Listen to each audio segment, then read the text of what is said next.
You know what, bro? This man, like, man, shout out to my man Sean Ryan, because his anger level was, I ain't gonna lie, it was the same thing as mine. The way Sean Ryan feels, the same way I feel. Let's talk about your resignation and what was it? I mean, how long have you been frustrated with what's going on? Basically, since the lead up to the first iteration of our conflict with Iran in June, I was very frustrated that we had kind of backed ourselves into a corner artificially. I was and remain to be a big supporter of President Trump's overall thesis of foreign policy, of peace through strengths, of stopping us from getting involved in costly wars. In particular with Iran, I think President Trump was uniquely postured to cut a great deal with Iran. He had, in the first Trump administration, he had killed Qasem Soleimani, the terror mastermind. Once he left office, the Iranians went right back up to their old tricks. They funded their proxies. They were attacking our troops in the region. October 7th happened. America generally was not respected by the Iranians. When Trump came back into office, the Iranians automatically said, okay, wait a sec, this is a whole different administration. We might be able to cut a deal with this guy, but also if we don't, he will use force like he did against Qasem Soleimani. So they stopped their proxies from attacking us. The last time I was on your show, we were talking about how there had been over, I think, 150, 200 attacks against our forces in Iraq and Syria. That stopped when Trump came into office because the Iranians knew who was back. They also knew that President Trump was willing to make a deal and actively seeking a deal. President Trump deployed, I think, a very, very competent diplomat, Steve Witkoff, to go get a deal going with the Iranians. Now, this was a major threat to the Israelis because the Israelis viewed this as the prime time and Trump as the prime vehicle to use for regime change in Iraq. Now, President Trump's stated policy had been, and he says this all the time, that Iran can't have a nuclear bomb.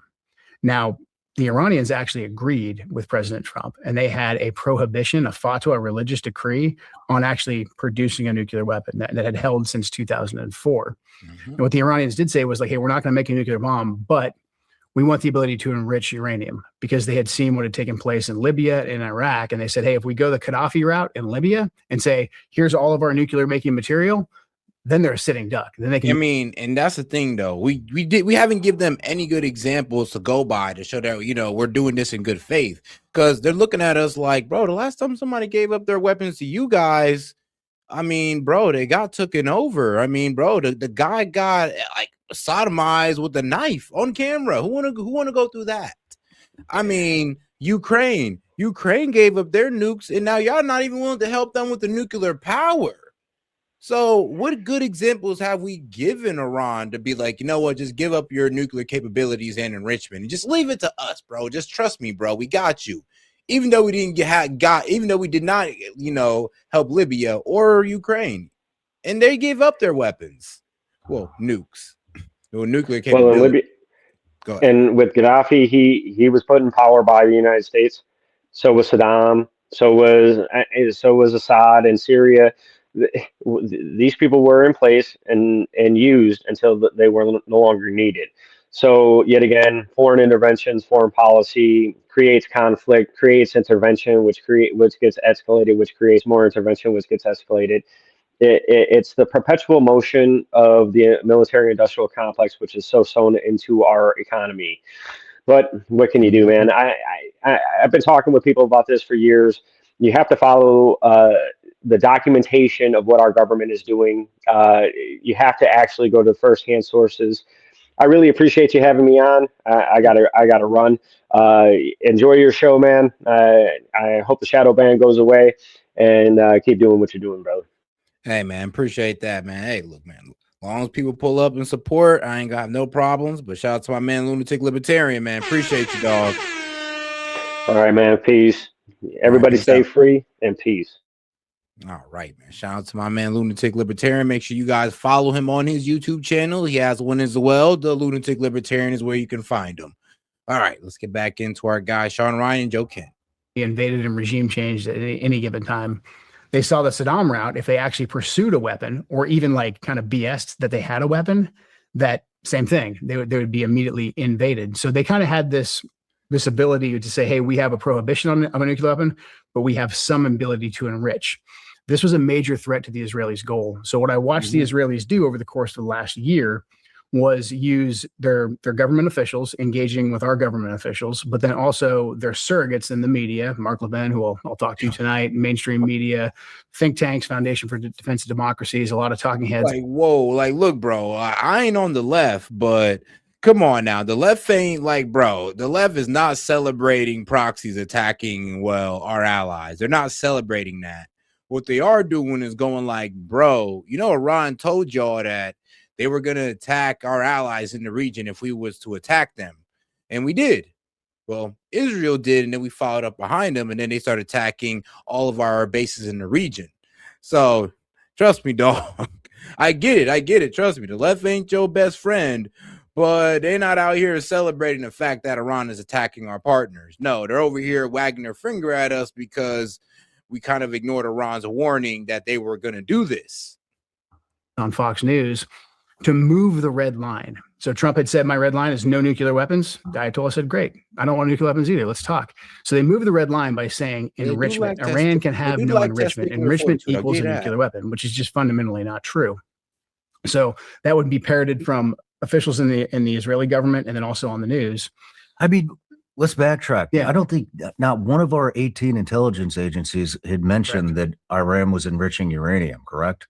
They were doing enrichment to some degree. So there was enrichment. Or no nuclear weapons. But no nuclear weapons. No and nuclear we weapons. knew all 18 intelligence agencies agreed that the fatwa against actually making a nuclear weapon was holding, and the Iranians were not making a nuclear weapon. Yep. So that Tulsi Gabbard testified to that last year. She just testified to it again this year, that the Iranians under the previous. I mean, yes, and the Iranians was not going outside of that deal. Well, even before, I'm being real with you, even before, we knew that Iran wasn't making a bomb, and they've shown proof of it since 2004, since the Ayatollah made their religious law, the fatwa, pretty much saying that we won't make a bomb, it's inhumane, it's a crime against God.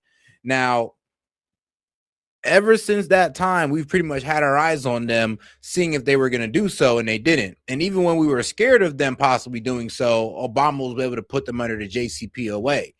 Now, I know a lot of people want to quote, but the IAEA said that they violated it. Well, if you actually look at the timeline correctly, you would see in 2018, that's when we withdrew from that JCPOA and put back on the sanction in Iran. And then in 2021, that's when the IAEA made that report saying that, yeah, they're operating outside of the deal because America pulled out and invoked the sanctions back on. So that's the real story of it. Supreme leader who was just killed. Now, the Iranians more than likely are going to change their strategic outlook. That's my guess. My guess is like, hey, a lot of their hardliners are now saying, hey, do you see what this moderation got us? And now they're going to attempt to buy one or spread. That's just my guess. But for the last year, prior to this last conflict kicking off, we did not assess that they're trying to make a nuclear weapon. So that's why they had to move the red line and say enrichment. And so finally, through official engagements and the media continuing to echo this, they basically got the U.S. talking point to change that Iran could not have any kind of nuclear enrichment. And that was a non-starter for the Iranians. And that's how we basically got into the 12-day war, Operation Midnight Hammer. Again, 12-day war launched by the Israelis. We said, hey, we're going to come in, we're going to do a series of limited strikes to take away any nuclear capability that Iran may have. And then we're done. Now, at the time, we had seen, myself and others had seen how aggressive the Israelis were about wanting regime change inside Iran. And so when Midnight Hammer and the lead up to it, we assessed that, hey, even if we did these strikes, the Israelis were going to come right back to us after a couple months and say, no, now is the time for us to do regime change. And that's exactly what happened. The difference is we had robust debates in the lead up to Midnight Hammer. After Midnight Hammer, President Trump's decision-making circle was very, very tight. And that's his prerogative. He can do that. However, he had all pro. Yeah, but I'm be real with you. There's going to be a lot of criticism of Trump when we just sit there and look and be like, yeah, so are you really going to sit here and tell me that you, being head of counterterrorism, was left out of those briefings? And here's the stupidest argument against Joe Ken is, oh, he was out of the briefing, so what did he know? Like, bro, you dumb? He left out of the presidential briefings, aka the president wasn't getting his 2 cents from the intelligence that he gathers from the CIA. He's head of counterterrorism. He gets all of that information, plus his history dealing with these proxies, his history in the CIA and in the military. I mean, there's nobody more qualified than Joe Kent. So when you guys say that stupid ass phrase of, oh, well, he wasn't in the briefings, he was left out, bro, that goes to prove that Trump was operating ill-informed by leaving the head of counterterrorism out of the briefings. Israel hawks like really in his ear, Lindsey Graham, Ted Cruz, and then on the outside, again, the media echo chamber, knowing that President Trump was watching Fox News, knowing what media he was consuming, and they're all saying the same thing: Iran can't have any enrichment, which basically put us on this collision course towards a conflict. I think the Israelis once again got nervous about a month ago because they knew that Witkoff and Kushner and others in the administration were actively engaging with the Iranians to get a deal. And that's why the Israelis launched their attack, knowing they could force our hands. And that's why I think you saw Marco Rubio and others come out immediately and say, well, yeah, there was an imminent attack. And the imminent attack was the Israelis attacking the Iranians. And then we knew that they would retaliate back against us. Why would they retaliate against us? Why would the Iranians retaliate against us? Yes. If they know that the Israelis are the ones that hit them, why would they retaliate against us?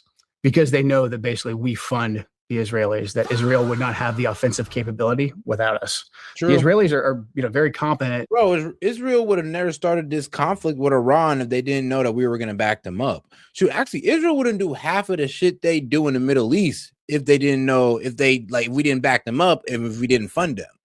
That's the problem with Israel. It's like they're really acting emboldened or ever so bold is because they have the backing of the United States and they have a whole bunch of politicians who's willing to crash out for Israel. And I mean, shoot, if you don't believe me, I mean, bro, believe the politicians. They literally say it to your face. I mean, bro, don't worry. I got a video for you. You're going like, Set, come on now. You're tripping. They're not just out here shaking pom-poms for Israel, talk about how much they support it. Come on, Set. We're talking about American politicians. I know, right? We are, but check this out. Forget it. I'm not with you. I'm with Israel. I will be with Israel to our dying day. If you enjoy having a cell phone, thank Israel for that. I came into Congress 13 years ago with the stated intention of being the leading defender of Israel in the United States Senate. Right. And I've worked every day to do that. Were there not an Israel, the United States of America would have to invent an Israel. Does that mean I think we should put the interests of America over Israel? No. It's one of the most important things I do, to watch, be the guardian of Israel. Israel today, Israel tomorrow, Israel forever. God bless you. Stand with me, with Israel, with our ally. There is no Palestinian state, no matter how many papers they put out. Our prayer is that America will always stand with Israel. I have said to people when they ask me if this capital crumbled to the ground, the one thing that would remain is our commitment to our aid. And I don't even call it aid, our cooperation with Israel. It is up to Israel, and we should support our allies wherever they are when they're fighting the bad guys. Israel is our greatest ally. So to our allies in Israel and to the Jewish people around the world, my message to you is this. Guys, look, I'm going to say this up front. You know, I don't hate Jews. I don't hate Israelis. But guys, when you're sitting there trying to call us anti-Semitic, trying to say that, oh, no, don't believe your lying eyes. Yeah, I'm only going to go harder. I'm only going to press harder on the topic. Yes. A lot of our politicians, I think, in my personal belief, they're more loyal to Israel than they are to the United States. And that's saying something. But all right, though, back to our guy, Joe Kent. At conducting, I'd say, like smaller, more clandestine intelligence type of assassinations. Very good at doing that. They don't need our help to do that. They don't need our help gathering very much intelligence. But for big military lifts that involve, deploying strike packages, several thousand miles, they need our help. Oh God, make sure to double tap that screen and like the video and subscribe to the channel if you haven't already, guys. Appreciate the support. Troops. And also they want us to die for them. In order for them to commit that air power to go strike Iran, they're leaving some of their airspace vulnerable. So they need us to back them up in that regard as well. So without us providing the defense and the offensive capability, Israel can't do it. Now, Iran, in the lead up to the 12-day war, during the 12-day war and after Midnight Hammer, they observed the escalatory ladder very, very carefully. They didn't have their proxies attack us, and they also didn't attack us until Midnight Hammer. So they let the Israelis strike them throughout the entire 12-day war, and they didn't target any of our bases in the region. And then after Midnight Hammer, they shot back an equal amount of missiles at like the empty sector of one of the bases in Qatar. As we dropped bombs inside of Iran. So I think this next iteration, they said, we're not going to do the escalatory ladder. If you guys come after us this time, because they knew that the Israelis were going for a regime change. They were going to try to take out the supreme leader. And that's what led them to say, if you guys are going to do this, then we are going to retaliate with the full force, because they didn't want to get pushed around again. And where did that intelligence come from? All in. But didn't come from us. The intelligence about them enriching uranium. It wasn't even intelligence. It was literally just talking points. I mean, I don't even think it was portrayed as intelligence, because this is what the Israelis, they're very good at. Fucking serious. The Israelis are very good at doing this. The Israelis will come and they will have engagements with our intelligence services, with our diplomats, and they will give information. And they will say something like, well, this isn't in intelligence channels yet, because we, as you know, we formally share intelligence with the Israelis, but that makes its way through our own checks. And it's not a perfect system, but it's at least a system. And they'll say, hey, this isn't in intelligence channels yet. And then we'll go back and we'll check it to see if it's actually in intelligence channels. And a lot of times it's not. And that's the way this enrichment talking point was really spun, because they just basically said, no, America's policy. And also another red flag. I'm like, hold on. You're listening to the Mossad, which is Israel's intelligence agency, more than our own CIA. I mean, bro, what's the point of putting all this money into the CIA if you're not even going to listen to them? Like, bro, we don't put our money into Israel's intelligence. We put our money into our intelligence. So I would hope that you listening to these guys, because they're the ones saying that Iran is not an imminent threat and they're not on their way to making a bomb. But okay, F what we're talking about, F our intelligence agency. I guess we're just going to listen to what the Messiah got to say. He has always been no enrichment. And I went back and I looked, and people can fact check me. The only American official who ever said America's policy is zero enrichment was Mike Pompeo in the first Trump administration. So the Israelis in this Trump administration came and they were basically like, here's President Trump's policy. It's from his last administration. And he contained Iran. This is it. This is the policy. And they echoed it over and over and over again. Whereas all President Trump had said was no nuclear weapon. And so to short circuit the agreement, essentially, that the supreme leader and Trump had that got them to the negotiating table, the Israelis moved the red line by basically having their surrogates, their official government interactions, but then also the media echo that. It's a very clever, pretty sophisticated plan, but they got it done through repetition. You got a lot of flack for something that you said on my show the last time you were here. I think you said that we'll roll the clip right now, but I believe you said that they have attacked us over 150 times using proxies, and people are calling you a flip-flopper. Yep. What do you have to say to that? I think if they look at the totality of everything I've ever said, I am neither an isolationist nor am I a hawk.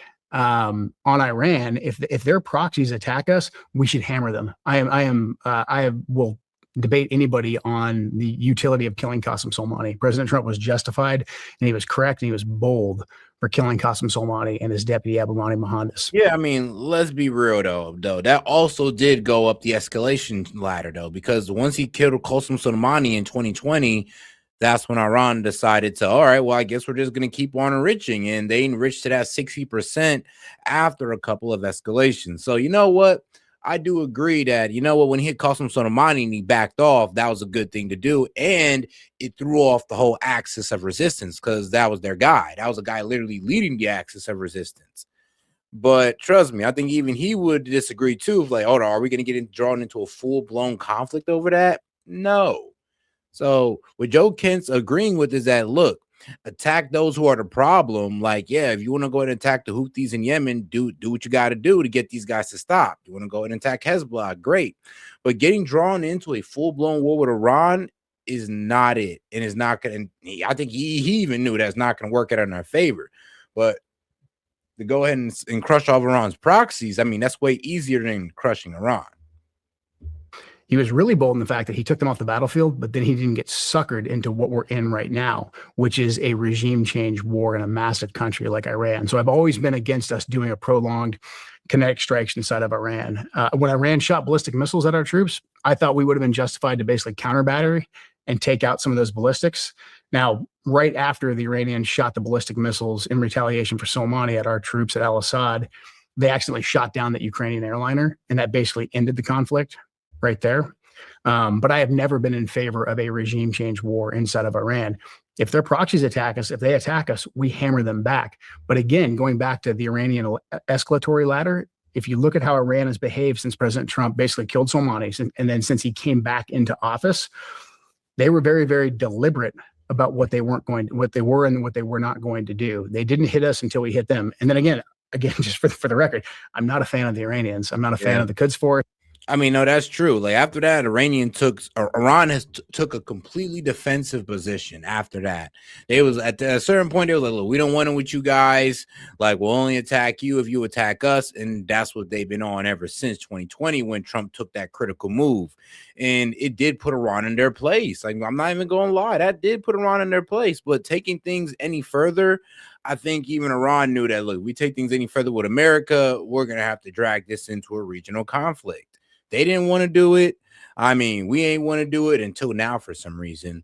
But yeah, that was the consensus right there. That look, we have no problem with Trump showing some strength and aggression, but dragging us into a full-on war with a country that's a regional power, yeah, that's a problem. And then to treat them like we can do Venezuela, or we can do the Houthis, yeah, that's a major miscalculation. It's like, I fought them, you fought them, they've killed friends of ours. But at some point, we do have to find a way that we can de-escalate these situations and move on. The default answer can't always be, well, we're going to do another regime change war and get sucked into this place for 20 plus years. That's my beef. I mean, thank you. The way I look at it is you got in there, you have access to a lot more information, and you changed your mind. And yeah, you're right. You know, I think they were in charge. They were the ones that developed the EFP bomb too, correct? That killed a shit ton of our friends. Yeah. But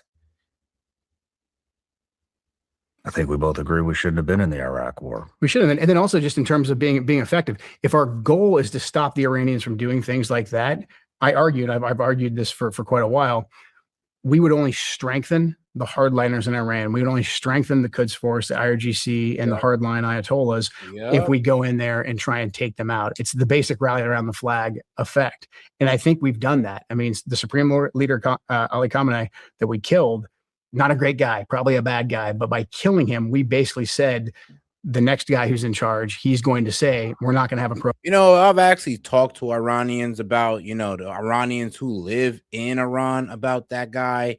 And then I've also heard Myron Gaines talk to these guys as well. And yeah, I ain't gonna lie, we took out somebody that they truly loved. And it's kind of funny because I heard the same thing that Myron Gaines heard from an Iranian, that the Ayatollah and the government, like their president and all this good stuff, they're seen as separate. Like I said, the Ayatollah is seen as the Pope, and the government is seen, well, as the government. So when these guys were protesting against the government, that didn't mean that they were protesting against the supreme leader. And I mean, and like I say, they in their eyes, I'm talking about guys who support the regime. In their eyes, the supreme leader could do no wrong, and they were go ahead and protesting their government because they believe that their government's corrupt, their government's stealing money, even though the government's picked by the Ayatollah. I'm not sure how they didn't make that connection, but it is what it is, though. This is what the Iranian people will see their politics to be, is that the Ayatollah is separate from the government. Therefore, them protesting the government didn't mean that they're protesting the Ayatollah.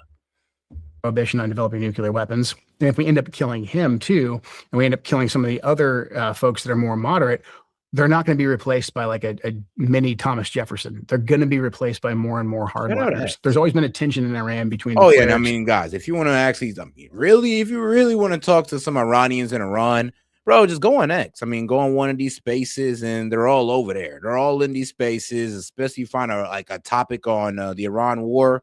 Go there, and there's always somebody from Iran on those panels, always.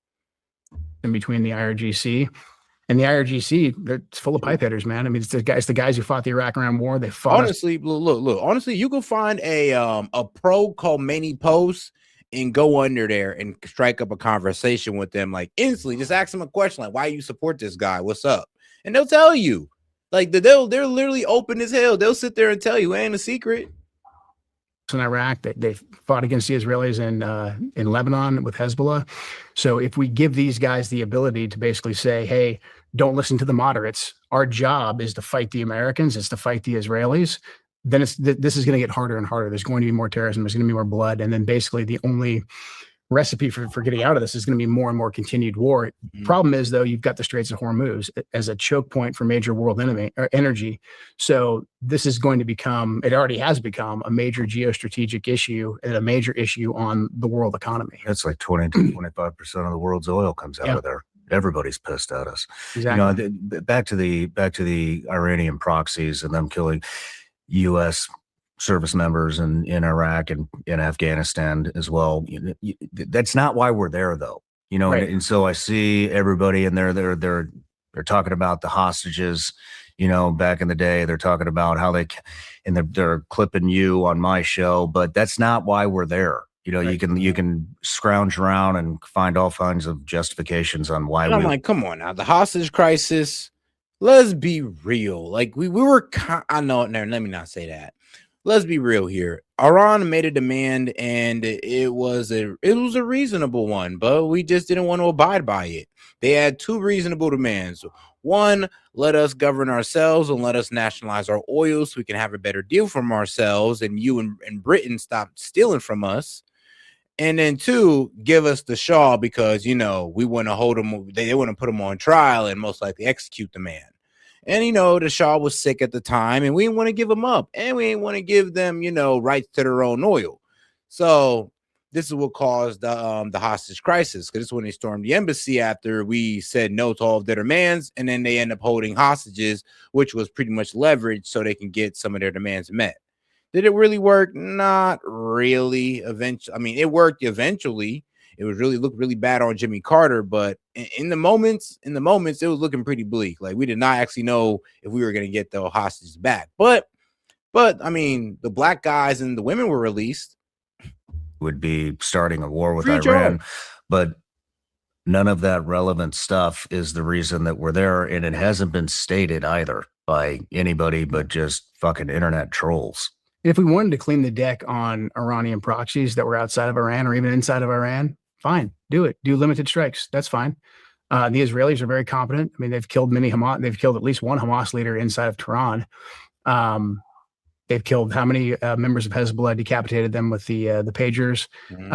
Operations like that are pragmatic. They make sense. They're limited in their scope, and they target exactly where we need to target. Again, back to the policy of the first Trump administration.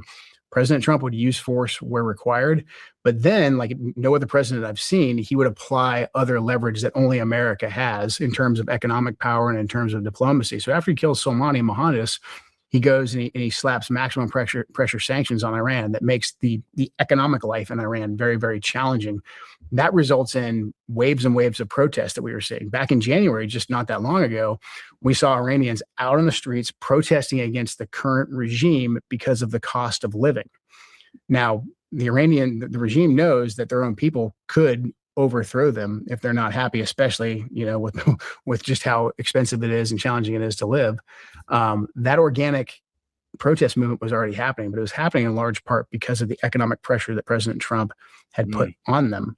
Now, if you want to ruin all that, you go as an outsider with the Israelis and you strike them, because then everyone is going to rally around the flag. That's why we're not seeing any protests. That's why even the Kurds. And I did say this. It was like as time was going on, the younger generation had more and more of a disdain for the government, and eventually it was going to happen naturally. I mean, especially with the sanctions and pretty much the tanking of their currency that we pretty much did. So if we'd have just left all that in place and we played the long game, we'd have got that regime change that we wanted. But for some reason, we wanted to speed things up, try to bomb the shit out of them. And now we created a rally around the flag event. And now all the hardliners are pretty much taking key positions in the government.